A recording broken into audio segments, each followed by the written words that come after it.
see klouni teema, see oli tõesti juhuslik. Me oleme nagu kahest sellisest ise hakanud sünnipäeva kloonist nagu kasvanud mingisuguseks teatriks, aga ta on läinud suuremaks, kui me seda suudame ise hallata tegelikult.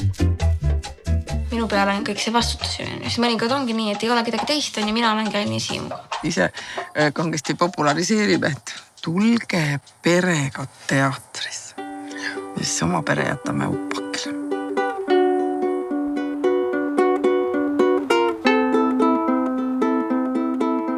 Siim, kas sul on kühvi vaja? Nii võtta kühvi. Ma ei saa, sa pead nüüd aitama. Ära rapsi, vaatame, mis sul on seal siis. Pärast Siimu diagnoosi saanest istusime siin kevadise esimese päikese käes ja lihtsalt lõristasin nutta. Ma teadsin, et ma olen see väike emme nii-öelda. Ma ütlesin kõige alati, ma lähen koju, mul lapsed ootavad, on ju. Psühholoog oli see, kes küsis mu käest selle küsimuse ette, aga kas sul ei olnud see tunne, et kus on see sinu nii-öelda lapsepõlv? Et sa pead olema keegi teine, kuigi sa oled laps. Me ei saa nagu ennem ära lõpetada, kui meil on võlad on kaelast ära.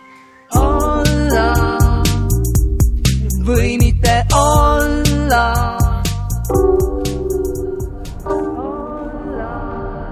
See amet on selleks olemas, et teistel inimestel oleks parem elu. Olla või mitte olla. See on küsimus.